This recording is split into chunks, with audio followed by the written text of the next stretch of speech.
We are Carrie and Josh. We are sharing things that, in our experience, worked for us and could also work for you. Happy second week of MAF Training, or the MAF Training Adventure, for those of you keeping score at home.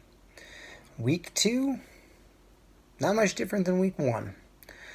All of my times were very, very similar, which is understandable, but does get me a little frustrated because I jumped into this wanting to see great results and everything's staying the same. That's how it's supposed to work, but that doesn't help my brain because I want results and I want them now. So we'll keep at this patiently. We'll go to week 3. Not many video highlights as far as fun adventures. We went back to see the goats, this time bringing Carrie with, and by the time I caught up to them a little ways up the path, maybe a quarter mile, so 3-4 minutes at most, Carrie already had a cat in her arms, and it would have gone in the basket on her bike if she knew she could do it.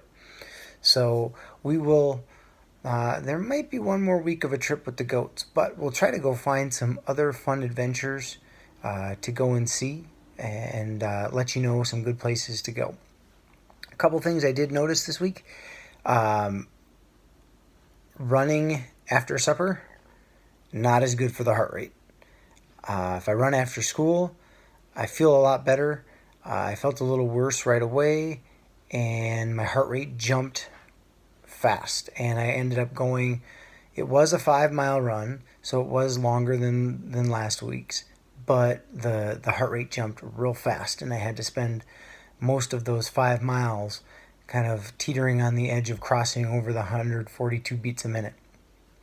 The other thing I figured out is that even though you delete files on a cheapy GPS watch, the cheapiness comes through because it doesn't delete them all, and that's why your watch won't load. So I got that fixed, so now I delete them every time I do it, and hopefully all of my readings will be accurate as we go through. So those are the MAF updates. We'll see what week 3 brings. We'll cross our fingers. We'll keep the mileage at about 20 miles for the week, and we will see if we notice any improvements, and I will let you know. There we've got our soaked cashews at the bottom and all of our add-ons in there. Here are the add-ons. We got some ground flax and chia, turmeric. I use 1 scoop of each of the proteins. I use the Trader Joe's one to help cut the sweetness of the Orgain. Orgain gets pretty sweet if you put 2 scoops. And then cocoa powder. And then you add in my favorite add-on at the end there, some broccoli. Blend it all up, and there you have the Powerhouse smoothie with the 2 scoops of protein. You get at least 11 grams. Plus broccoli adds some protein.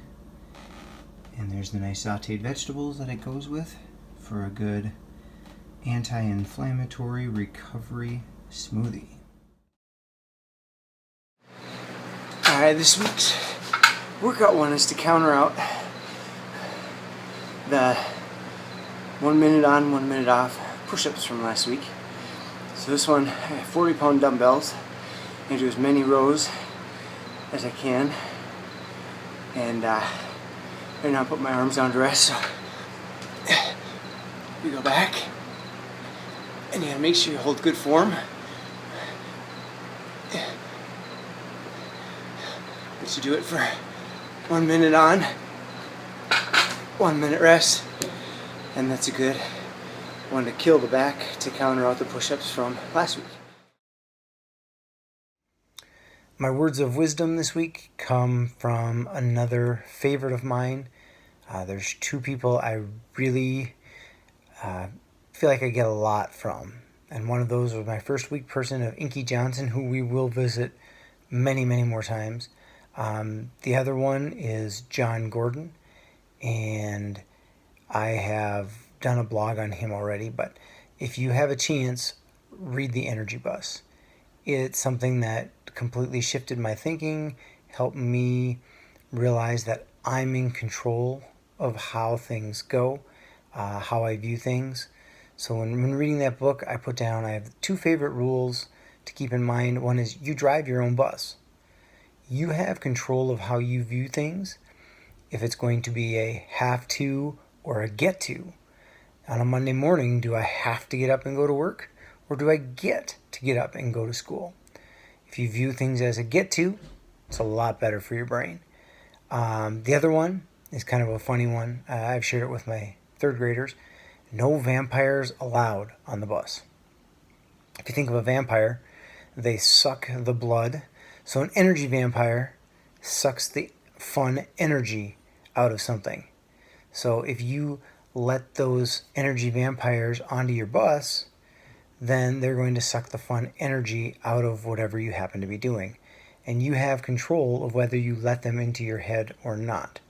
Kind of paired with that, I like the quote from Gandhi: I will not let you walk through my mind with your dirty feet, or I will not let people walk through my mind with their dirty feet. Kind of the same thing, but it's just an interesting perspective. So John Gordon has tons of other books. I have them linked in the blog. I did a post on it. Coffee Bean Book's another good one. But the Energy Bus is my words of wisdom for the week.